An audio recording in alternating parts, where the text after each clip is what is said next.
house at the top of the hill. And in the gray house, she lived with her mother, grandmother, and grandfather.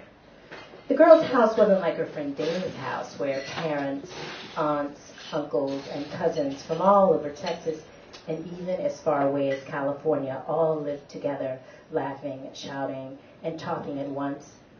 Nor did she live in a house like the boy next door, who was named Poseidon, but everyone called him Tuna.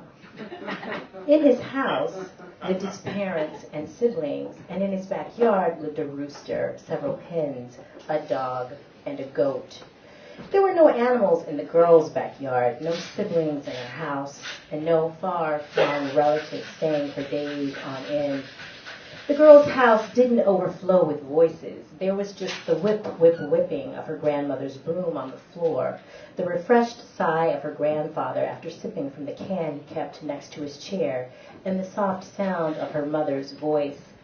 Her mother's voice had a feel and a smell. "It's time to get up," was a firm rub on her back and a sweet smell like oranges rubbed on her mother's skin. "Finish your breakfast," smelled like butter and felt like steam rising in her face from a bowl of hot grits. And when her mother left to catch the bus for work, "I'll see you later" was fleeting, warm, and spicy, like the crook of her mother's neck when she held the girl close. When the girl wasn't home or at church, she was in the second grade. The second grade wasn't especially interesting, but at the end of every school day, the girl's grandmother met her in front of A.M. Pate Elementary School, and they walked home. The girl's grandmother was full of instructions. Pull up your socks, stand up straight, tie your shoes, speak up, get your lesson, which meant do your homework. The girl's mother had told her many times, Granny wouldn't bother telling you to do all of those things if she didn't love you. So the girl came to know her grandmother's love as practical directives doled out generously, love built word by word like a small, safe, cozy room where everything had its place. When the girl would walk in from school with her grandmother, the grandfather would be there. "Hey, sugar," he'd say, and the girl would rush into his arms and be enveloped by the smell of tobacco and that wonderful scent from years of working in a cottonseed factory that reminded her of chicken fried steak. And this is how the time passed for the girl, until the day she and Dana were having a picnic in her backyard with their dolls. Tuna was in his backyard, too. He stood just over the fence, pitchfork, fork end up in his hand. He had chased a few chickens around and tried to ride the goat, and when he had bored of all that, he yelled over the fence, "What y'all doing?" "Having a picnic," Dana answered, without ever looking up from feeding one of her dolls. The girl knew that inviting Tuna over would be the polite thing to do. "Do you want to come to our picnic?" Before the words were completely out of her mouth, Tuna, his dog, and his pitchfork were over the fence. "Y'all can be my prisoners," he said, circling the girl sitting on the blanket. His dog trotted behind him, panting with its tongue lolling out of its mouth. "We're playing picnic, not prison."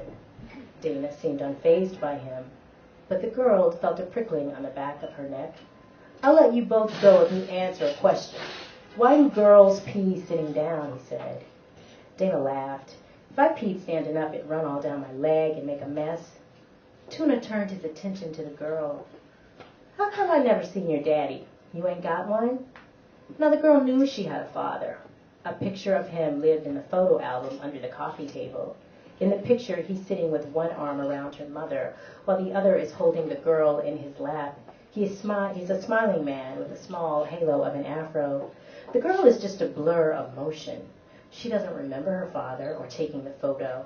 Her father is long gone, where the girl does not know, but she sometimes sneaks an atlas into bed at night and stares at the pages of pink, soft blue, and mint green colored states on a map.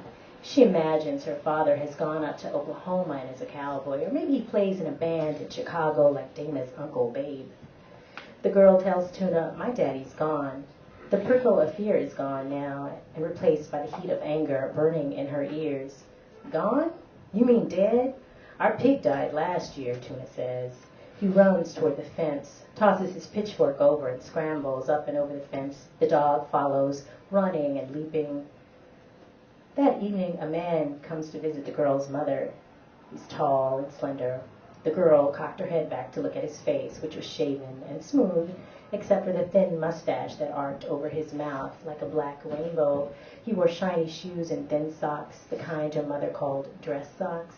The girl had been on the porch when he arrived. She'd watched him get out of his blue Cadillac with the sun reflecting off the top, and in the bright light of day, she could see his curly black hair was actually brown. And in the weeks that followed, the man visited more and more often, and usually the girl was on the porch when he arrived. On one of those days, Tuna was in his front yard. When the man bounded up onto the porch and shook the girl's hand, the girl glanced over at Tuna to make sure he'd noticed that company was at her house. When the man had gone inside, Tuna yelled, "Who's that, a preacher or somebody?" "That's my daddy," the girl said. "No, it's not." And Tuna threw a rock at the girl that landed near her feet. But the girl didn't care. She opened the screen door, looking over at Tuna, as his father came out of their house in his overalls and baseball cap. Tuna went into the house as his father hopped into the once red, but now aged into a pinky-pukey color, pickup truck. The girl was curious about the man she had told Tuna was her daddy. He wasn't really her daddy, but she watched the man. While the adults talked in the living room, she watched him while they ate pinto beans and cornbread in the kitchen. She watched him while he talked to her grandfather on the porch. One day, when she was watching him through the living room window, he said, "Quit studying me," which sent the girl scampering into the next room. But once, when he came by in an especially good mood, he let her drink from his can when her mother left the room. The girl took a sip and twisted her face, overwhelmed by the bitter taste, while the man chuckled, saying, "You asked for it, drink it and don't spit it out." The girl swallowed hard and let the fermented brew settle in her stomach. The girl knew that this man, who her mother spent so much time with, was just that, a man, not a father. He didn't work at the cottonseed factory like the other fathers. He didn't work out in the country like one of her uncles who smelled always of damp, black soil and sweat. For a long time, she wasn't sure what this man smelled like because he was never close enough to get a good whiff. But on nights when she would hear his car pull up in front of the house, she'd see shadows dancing in his car, punctuated by the red eye of his cigar. And when he would finally come into the house, she'd pretend to be asleep when he walked down the hall past her room, and the smoke would waft in like a ghost filling every corner with the burnt tobacco leaf smell. This man didn't sit her on his lap and tell her stories that he swore were true like her grandfather. He didn't make hot water cornbread or biscuits like her grandmother, nor did he fry bacon on Saturday mornings. So the smell would sizzle through the little house and rouse the sleeping girl. This man slept in the morning. He wasn't up to plait her hair just so, and he wasn't up to tell her how pretty she looked. Most times she heard the man snore, seeping from beneath her mother's closed bedroom door. Sometimes when the girl had dressed for school, the door to her mother's room would be slightly ajar, and the girl could see him sprawled out on his stomach with his mouth open, eyes closed, and one arm dangling over the side of the bed above a cigar butt. The man left those little brown buds of cigar that seemed to bloom everywhere, in the big ashtray on the coffee table, in white saucers on the kitchen table, crushed on the porch, and on the edge of the bathroom sink, still burning. And then there were the ashes sprinkled like seeds at the front door, all over the living room floor, by the window in the kitchen, and in a trail in the hallway, as if the man was burning, being consumed, and leaving behind nothing but ashes. Every morning, her grandmother complained, "As many ashtrays as we got in this house, and that nigger goes and leaves ashes everywhere." Then she would sweep with a vengeance, forcing every bit of ash out of the back door.